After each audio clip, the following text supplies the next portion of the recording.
네, 여러분들에게 나누고자 하는 주제는 이제 데이터 기반 사고의 본질이라서 간단하게만 말하면 제가 이 여러 가지 활동을 하는 중에 이직을 하거나, 그러니까 예를 들어서 SI나 웹 에이전시에서 프로덕트 쪽으로 이직을 하거나, 아니면 내가 프로덕트에서 그 일을 하고 있는데 좀 더 기회가 좋은 프로덕트로 갈 때 가장 막히는 문제 중에 하나가 데이터 분석이나 데이터를 가지고 사고하는 역량에 대한 증빙을 하라는 질문 앞에서 막힐 때가 많으시거든요. 그래서 그런 부분들을 조금이라도 열 수 있는 컨셉을 좀 전달하고 나누는 게 제가 이번에 진행하는 시간의 목적이고요.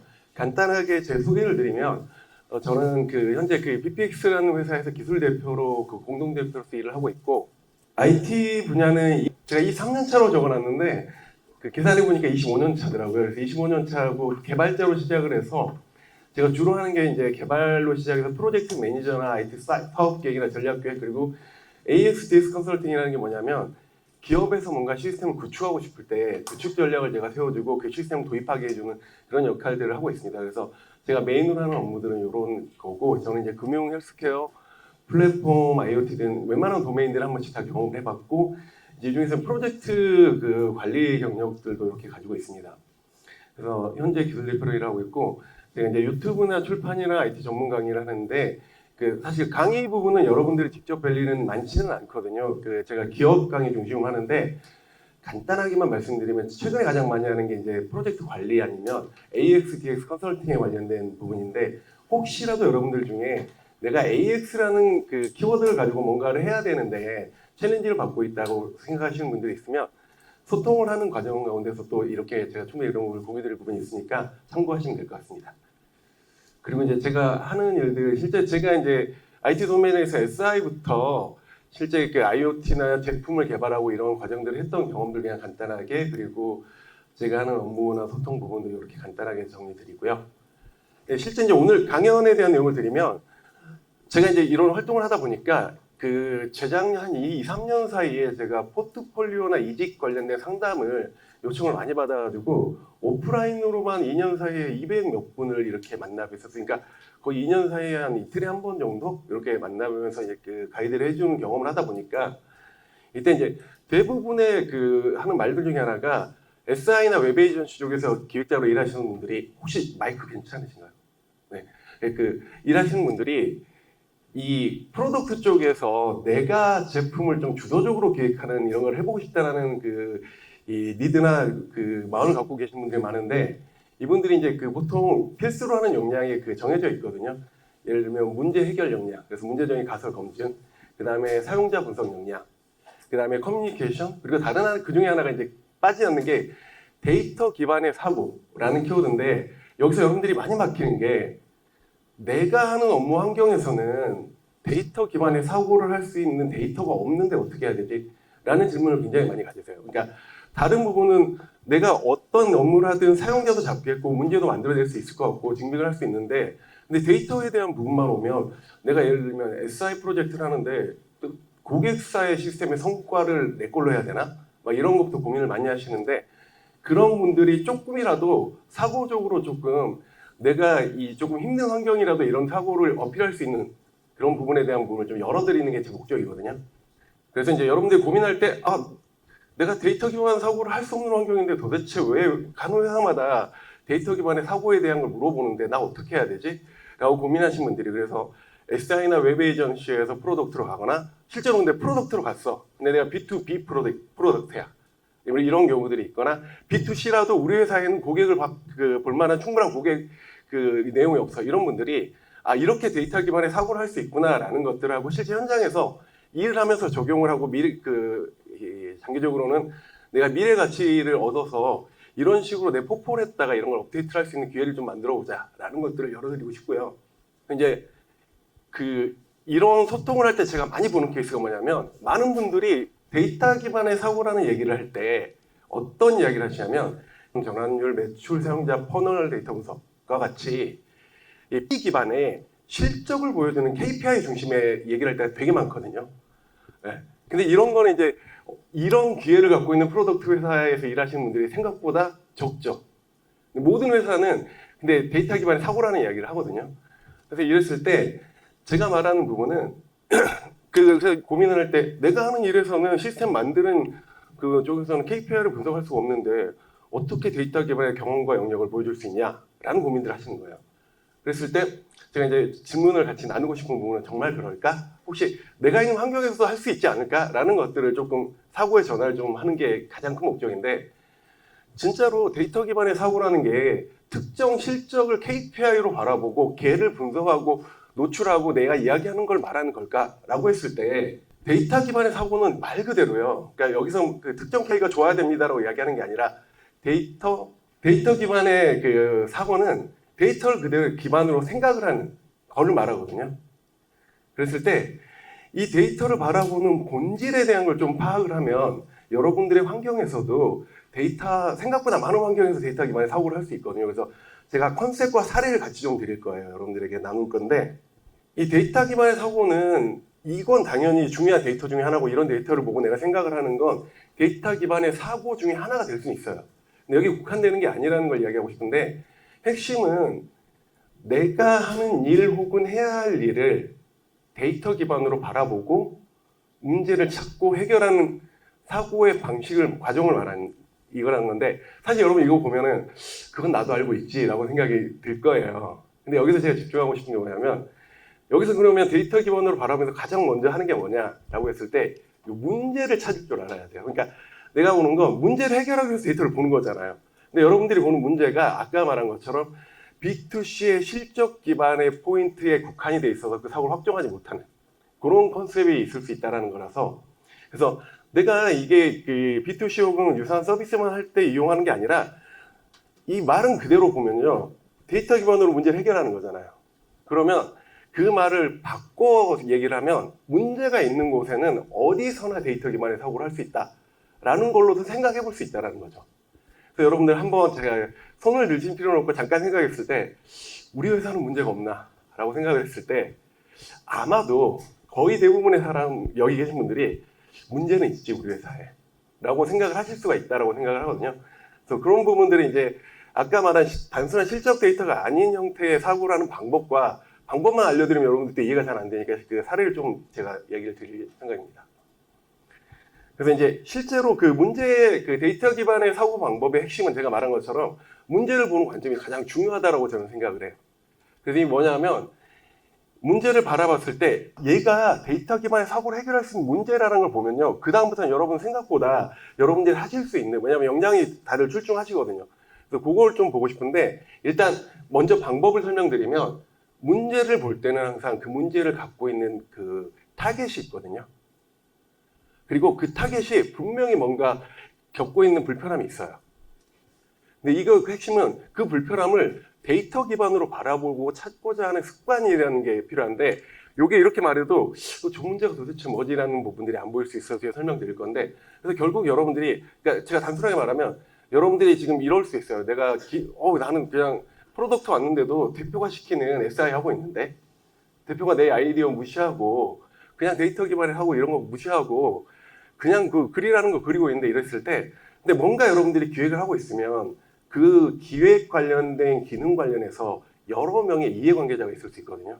나의 회사의 대표가 될 수도 있고 그걸 사용하는 사람이 될 수도 있고. 근데 혹시 여러분들이 뭔가 설계를 할 때 이런 기능을 만들고 내 입장에서 이러면 좋을 것 같다 라고 기능을 설계하는 거하고요, 이걸 사용하는 사람들이 겪을 문제에 대해서 한번 바라보는 거하고는 차이가 있는데, 이게 생각보다 내가 내 생각에 더 좋은 걸 기획하는 경우들이 꽤 많거든요. 그래서 제가 사례를 한번 보여드릴 거예요, 여러분들에게. 그래서 핵심은 내가 그 데이터 기반의 사고를 하기 위해서 가장 먼저 봐야 될 거는 불편함을 겪고 있는 누군가를 찾고 그 문제를 그 사람이 겪고 있는 페인 포인트가 뭔지를 확인을 하고, 그 다음에 이거 관련해서 내가 정량적인 지표를 뽑아보면 생각보다 효율적인 일을 될 수 있다. 그래서 내가 문제를 바라보는 컨셉을 명확하게 좀 봐야 된다. 이게 첫 번째고, 두 번째는 이제 문제점에 가서 검증이라는 게 이제 그 실제로 이런 형태로 진행이 되거든요. 그리고 이제 문제를 찾고 나면은요, 이걸 해결하기 위한 방법적인 부분에 대한 것들을 찾아야 돼요.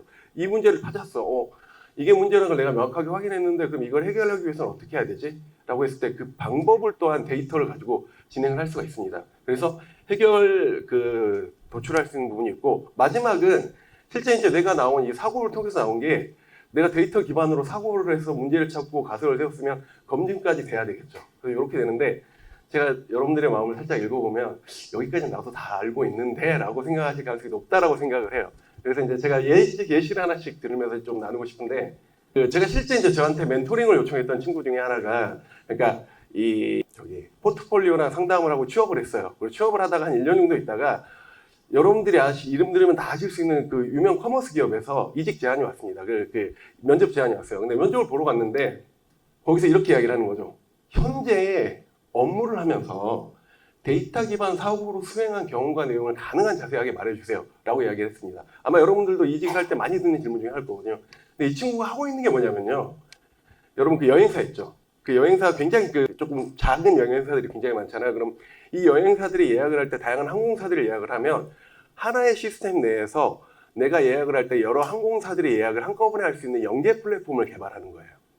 자, 이랬을 때 이 친구가 생각하는 거예요. 이건 그냥 연계해주는 기능을 만드는 거야. 그리고 B2C가 아니고 B2B죠. 여기서 도대체 내가 KPI를 어떻게 해야 되지? 라고 해서 답을 못한 거예요. 그러면 저한테 이제 질문이 왔습니다. 제대로 답을 하지 못하고 저 같은 경우 이럴 때 어떻게 대응해야 되나요? 근데 아무리 봐도 안 나온다라는 거죠.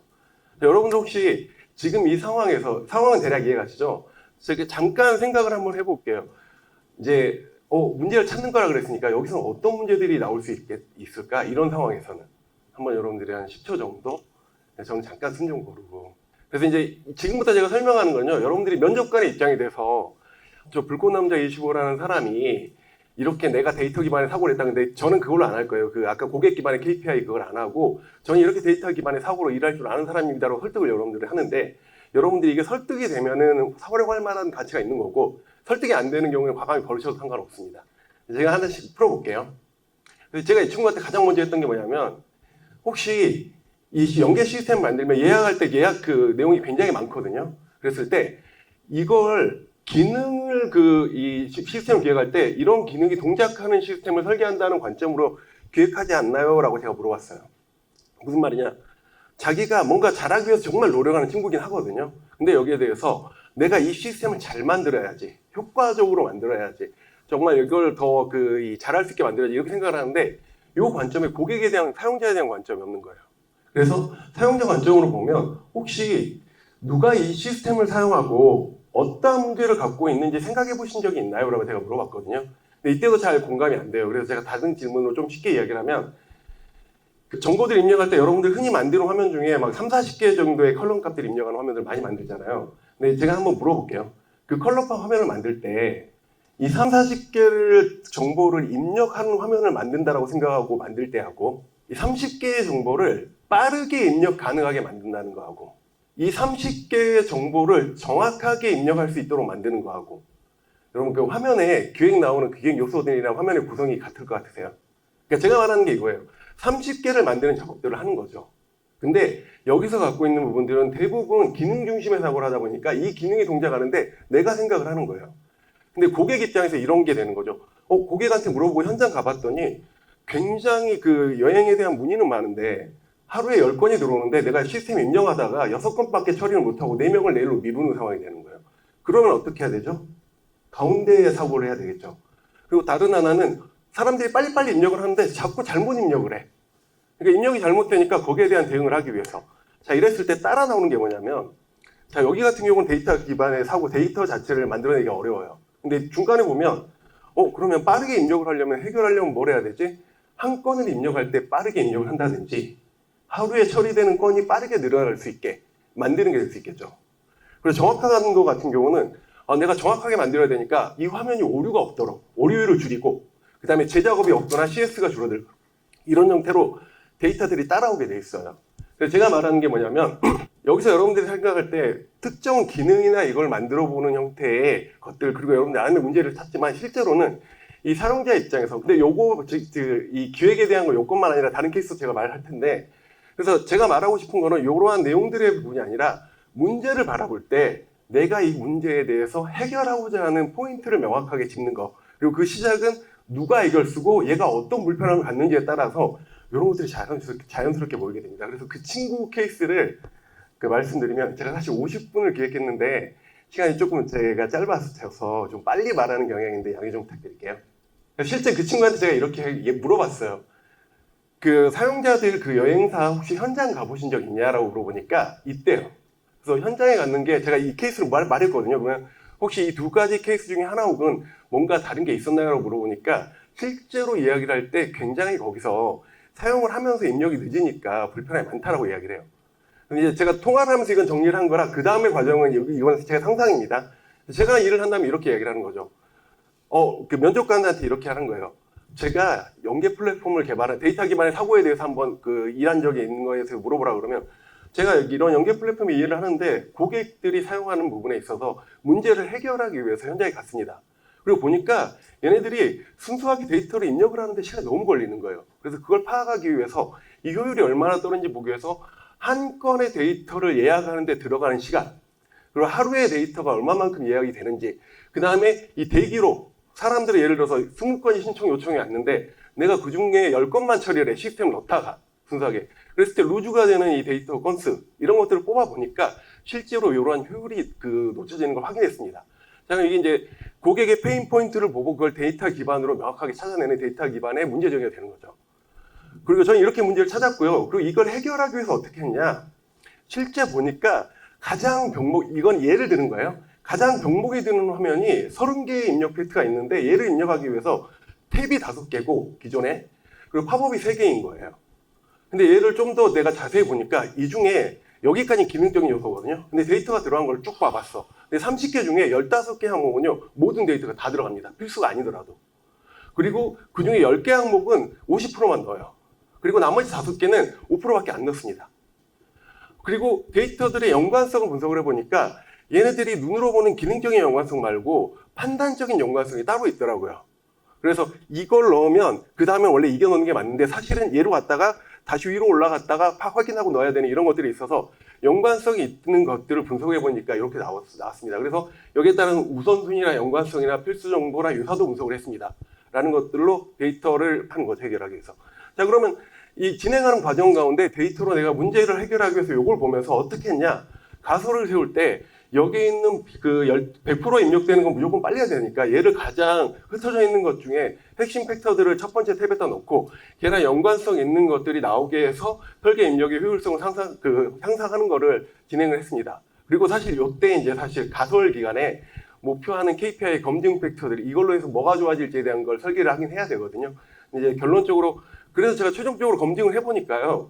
이렇게 서비스를 만들고 현장에 가서 그 변경하기 전에 A의 상태와 변경 후의 B 상태를 비교해 보니까 하나를 입력하는데 2분이 걸리던 게 30초 안에 진행을 할 수 있게 했고, 그 다음에 하루에 입력하던 게 8건에서 20건. 그리고 손실률이 기존에 한 4명 정도의 사람을 흘려보냈다 그러면 1명밖에 안 하게 됐습니다. 라는 것들을 만들어가는 과정인 거죠. 그래서 이렇게 저는 데이터 기반의 사고를 해봤습니다. 라고 했을 때 제가 여러분들한테 말하는 부분이 면접관 입장에서 얘가 지금 고객의 KPI나 이런 것들을 갖출 수 없는 상황인데 데이터를 보고 문제를 해결할 수 있는 사람이네 라고 설득이 됐다 라고 하면 여러분들은 차용할 만한 가치가 있다라고 보시면 돼요. 근데 이제 아니다, 설득력이 떨어진다 라고 하면 여러분들이 잘라줘도 저는 과감하게 겸허하게 받아들이도록 하겠습니다. 네, 그렇게 하고 요거는 그 케이스 중에 하나입니다. 제가 말씀드린 것 중에. 그러니까 제가 이렇게 이야기하니까 그 친구가 그렇군요 라고 이야기를 하고 다음에 바로 그걸 진행을 했거든요. 그런 형태가 되는데 이거는 이제 제가 실제로 했던 케이스들. 그 웹 에이전시나 SI 같은 경우도 이런 거였어요. 나는 그것마저도 자율성이 없는데 라고 했을 때 여러분들이 특정 문제를 기획 하나에만 놓는 거를 좀 벗어나는 것도 방법이 될 수 있어요. 여러분 SI나 웹 에이전시에서 일할 때 가장 여러분들이 겪는 문제점이 고객이 이 화면을 왜 효율적으로 안 만들었어요? 라는 이야기를 잘 듣질 않을 거거든요. 그러니까 내가 원하는 대로 만드는 거 원하는 거지. 그러면 여기서 근데 많이 하는 게 뭐냐면 일하면서 계속 야근을 하고 고객이랑 업무 소통하는데 문제가 생기고 불필요하게. 그래서 이런 이야기 많이 듣거든요. 제가 주니어 웹에이전시 기획자한테 리더가 팀장급들이 업무를 하면 테스트 케이스나 이런 걸 만들 때 아니면 스토리보드를 만들 때 이걸 가이드를 해주면 좋은데 가이드를 안 해주고 각자 하라 그랬다가 나중에 오니까 얘하고 왜 틀려 그러면서 2번 일을 하게 하는 이런 문제들이 많이 발생하거든요. 그러니까 이게 뭐냐면 케이스를 하나 더 들면 회사에서 프로젝트를 하는데 기획 단계에서 계속 지원과 야근이 반복되는 거예요. 그러면 실제 지원과 야근을 반복하는 직원들은 뭐라 그러냐면 모두 일이 많은 게 아니고요. 회사에서 리더들이 비효율적으로 일을 시키는 거예요. 라고 이야기를 합니다. 그리고 반대로 말하면 프로젝트 관리자들은 업무 담당하는 직원들이 일을 일관적으로 해야 하는데 이 일을 못해요. 이렇게 이야기를 하는 거예요. 자, 그러면 결과적으로 회사의 지출은 늘죠. 야근을 한 만큼 비용이 더 들어가고 기간이 늘어가면 결국은 인건비잖아요. 그런 부분이 늘어났을 때 직원들이 자꾸 또 이직을 하고 관리에 대한 어려움들이 생기는 거죠. 자, 그럼 이걸 어떻게 하느냐? 이제 사례를 또 하나씩 보면, 내가 이러한 불합리함을 좀 풀어보기 위해서, 실제 제가 그 프로젝트 들어가가지고 그 어떤 회사에서 했던 케이스를 이야기를 하면, 그 설계 과정을 한번 나눠봤어요. 요구사항 정의, 분석, 설계, 검토, 확정. 그리고 여러분 WBS나 여러분들 IAA 일정 잡을 때 기본적으로 목표 일정과 실제로 진행한 일정에 대한 거 확인할 수가 있거든요. 그리고 WBS는 기록에 남는 문서라서 이전 프로젝트 걸 다 쪼개서 볼 수가 있어요. 그러면 각각의 단계에서 일정 진척 대비 지원율을 한번 분석을 해봤어요. 이건 이제 정량적인 분석을 하는 거죠. 봐봤더니 이렇게 나오는 거예요. 요구사항 정의하는 데는 야근 안 합니다. 그리고 분석을 하는데 그때도 지원도 없고 야근이 별로 안 돼요. 근데 설계를 하는 과정에 야근이 많이 걸려요. 그리고 검토 확정하는 데는 2배가 걸립니다. 자, 여러분 이거 보기 전에 하고 요거 봤을 때 여러분 이 상태에서 문제가 뭐일 것 같으세요? 지원을 많이 하는 문제가. 예상은 이런 거죠. 요구사항 정의 단계랑 분석 단계가 중요한데 이때 해야 될 걸 똑바로 안 하니까 뒤에 가서 얘에 대한 것들을 감당 못하는 사이드 이펙트가 여기서 나오는 건 아닐까? 라는 문제를 찾아낼 수가 있는 거죠.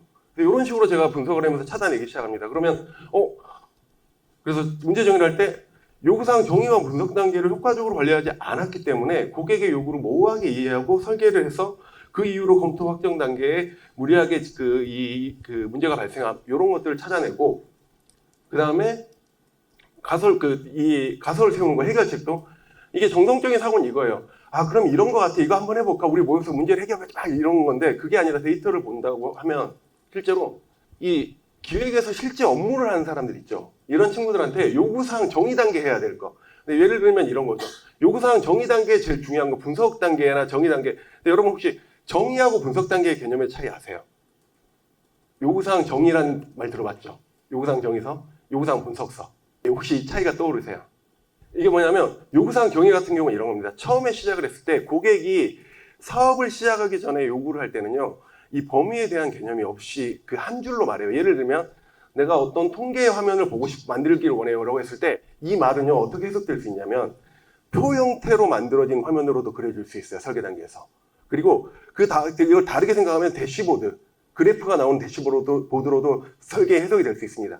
그리고 심하면 굉장히 다각도로 분석하는 원랩 이런 걸로 또 분석을 할 수 있어요. 그럼 요구사항 정의 단계가 뭐냐면 고객이 우리가 생각할 때는 거의 이 표 형태의 그래프 정도 아니면 기껏 해야 이걸 대시보드 형태의 생각을 하고 왔는데 실제로 고객이 현장에서 설계를 하는데 분석 단계에 들어갔는데 원랩을 만들어 달라고 그래요. 근데 이게 맞긴 맞아요. 다각도로 분석하는 것 중 하나니까.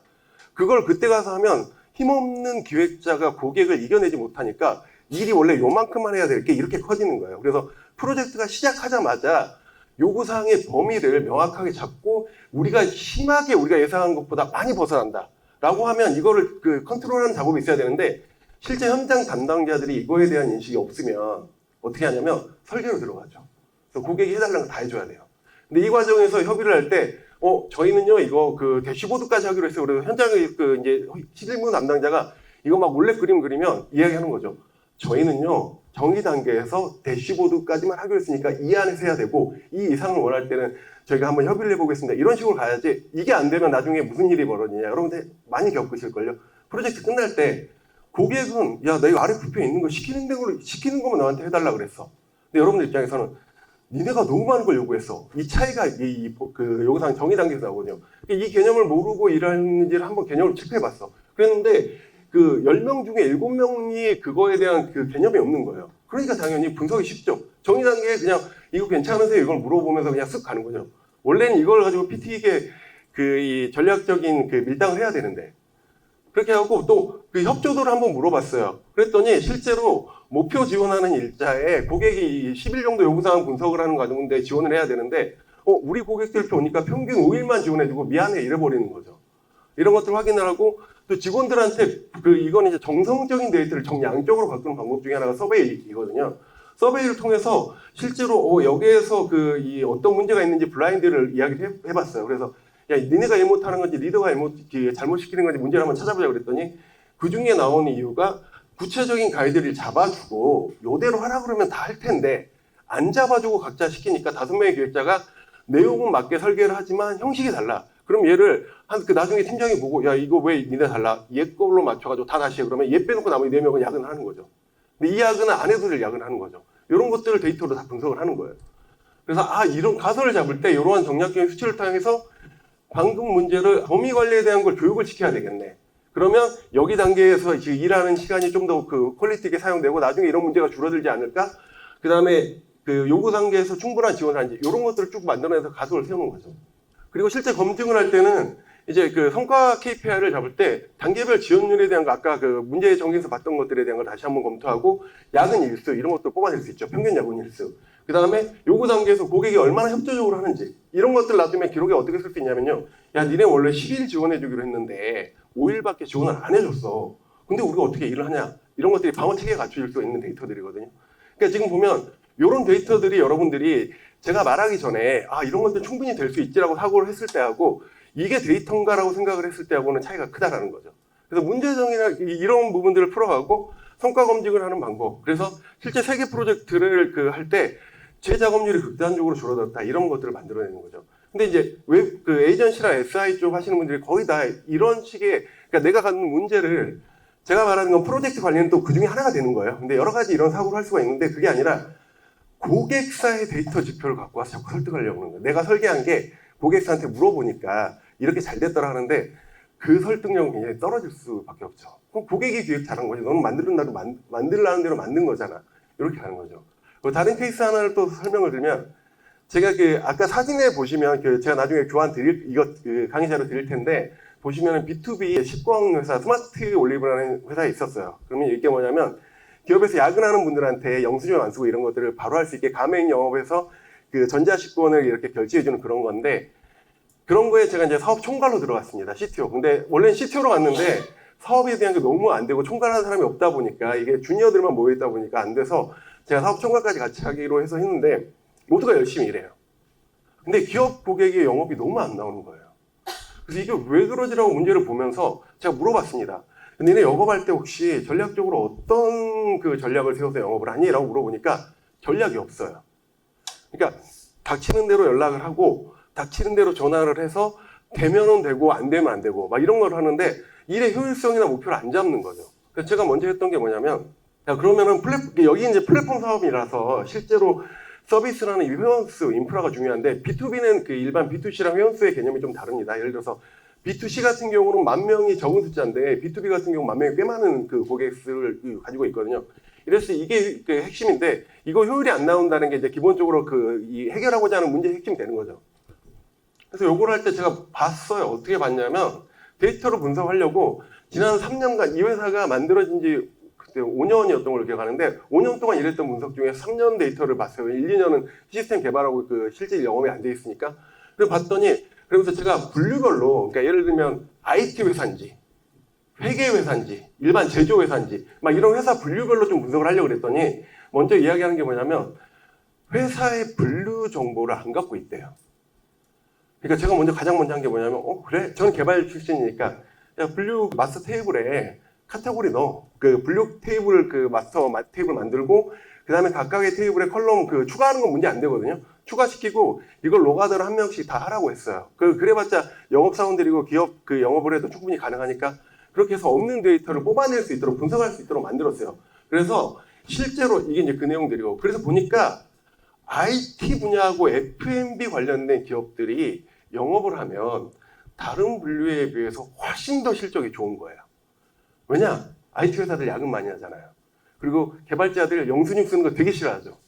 그리고 실제 여기에 제가 뒤에도 적어놨을 때 있는데 그리고 물어봤어요. 정성적으로 영업을 할 때 그러니까 이게 다른 여기서 말하는 컨셉은 없는 걸 제가 만들었죠. 분석을 하기 위해서. 이것도 데이터 기반의 사고를 한 사람의 어필이 될 수 있다는 거죠. 그리고 다른 하나는 정성적으로 니네 영업할 때 혹시 얘가 어떤 회사가 얼만큼 어려웠는지를 정확하게 못하더라도 보통 이게 페인 포인트 같은 거 뽑아낼 때 5개 매우 힘듦 이렇게 뽑을 수 있잖아요.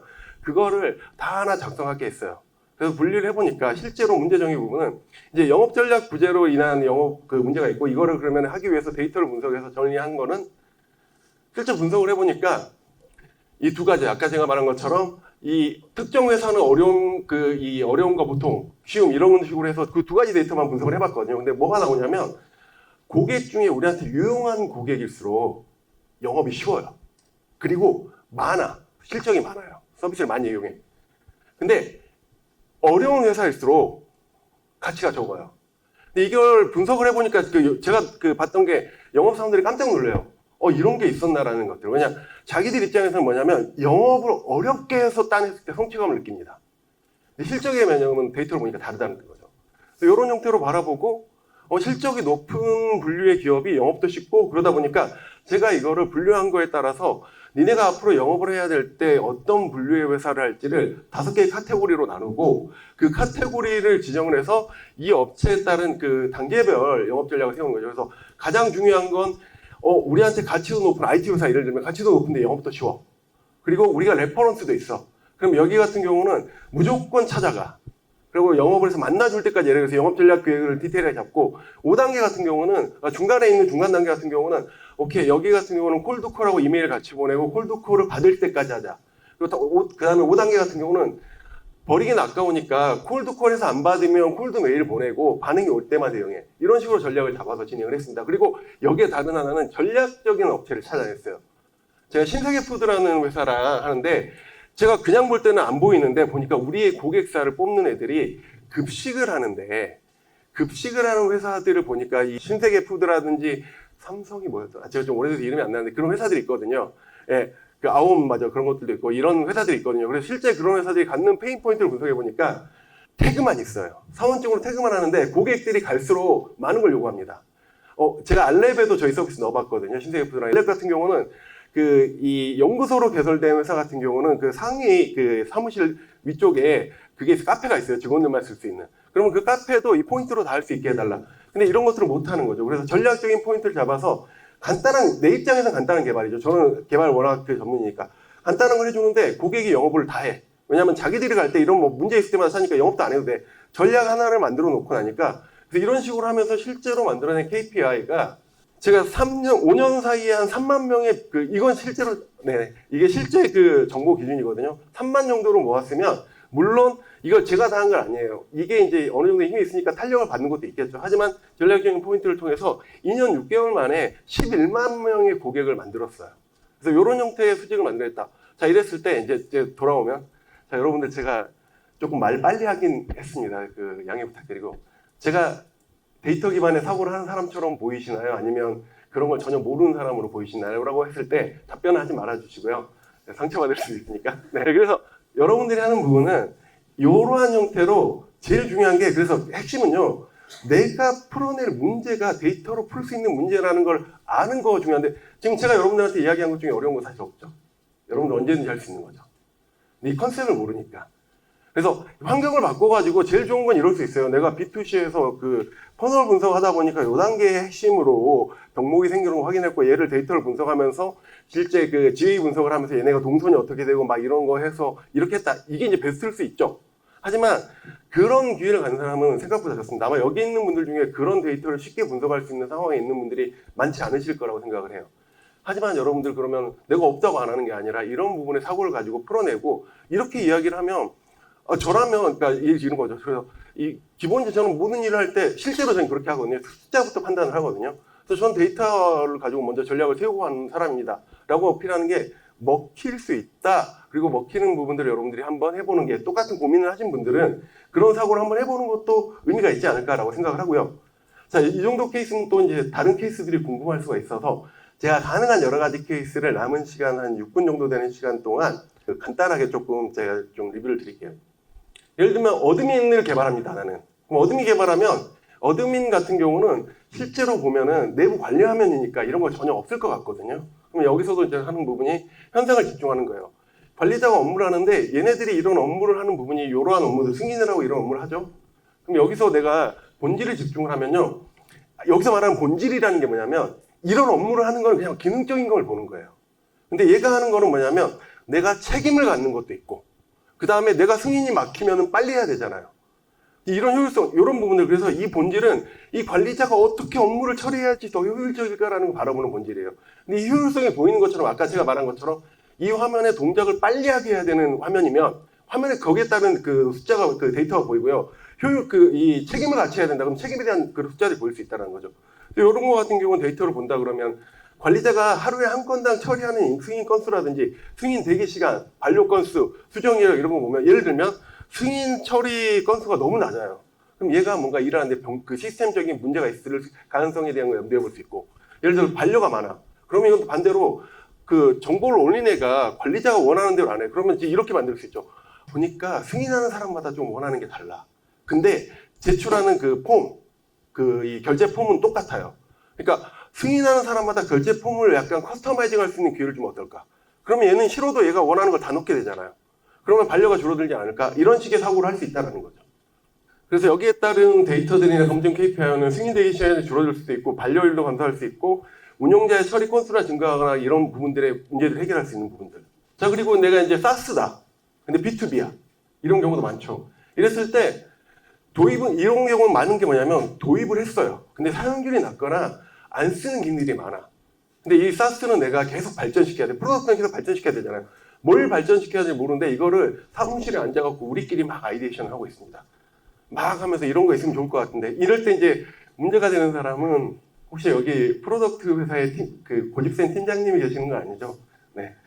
그런 분들의 주도에서 흘러갈 수가 있거든요. 근데 여러분들이 예를 들면 이렇게 생각하시죠. 그런 사람들을 설득해야 되는데 논리 가지고 설득할 때 가장 유리한 방법 중에 하나가 숫자를 보여주는 거예요.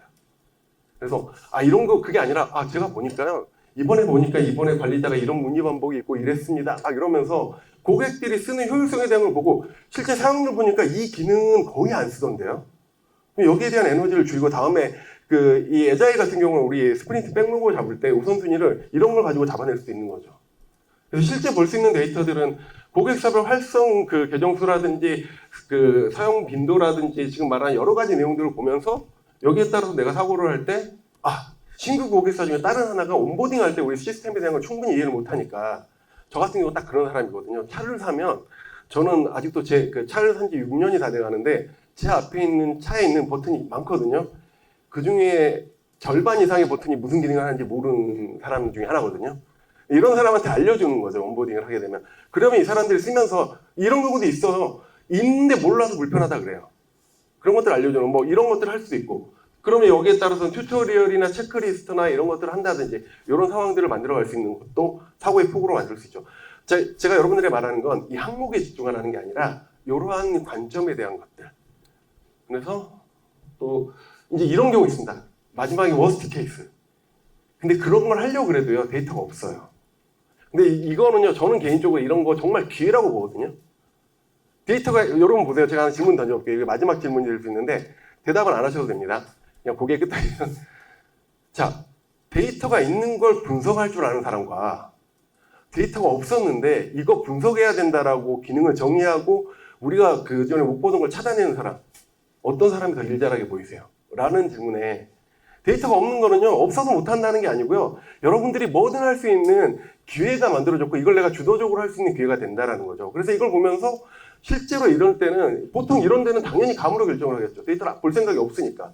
이런 회사에 제가 들어가가지고 데이터를 보여주잖아요. 처음에 아까 스마트 올리브 케이스 이걸 할 때 대표님이 사업을 총괄하라고 해놓고도 이 사람은 빨리 애들이 가서 영업을 했으면 좋겠어.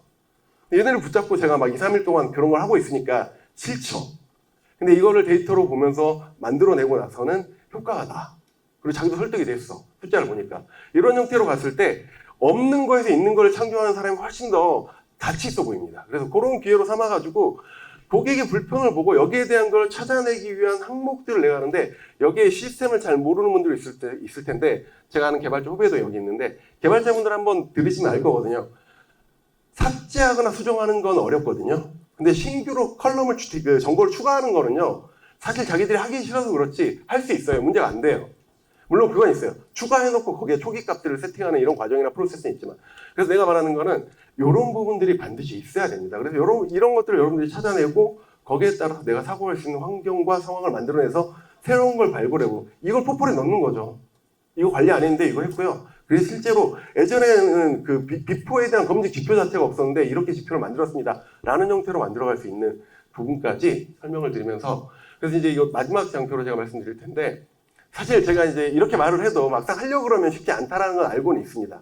하지만 쉽지 않아서 안 하는 것보다 해보는 게 더 낫죠 라고 생각을 하고 싶어요. 그래서 너무 이 B2C KPI에만 집중을 해서, 그리고 다른 하나는 내가 실제로 프로덕트에 있는 분들도 많이 있을 텐데 혹시라도 내가 이런 우리 회사에 이런 KPI가 없으니까 이거 나는 할 수 없다라고 생각하는 게 아니라 실제로 내가 할 수 있는 것들에 대한 걸 놓치고 있지는 않나, 이런 사고에 좀 오픈을 해서 여러분들이 진행을 하면서 데이터 기반의 사고에 조금 더 익숙하게 일을 할 수 있었으면 좋겠다라는 걸로 오늘 시간 마무리하도록 하겠습니다. 자.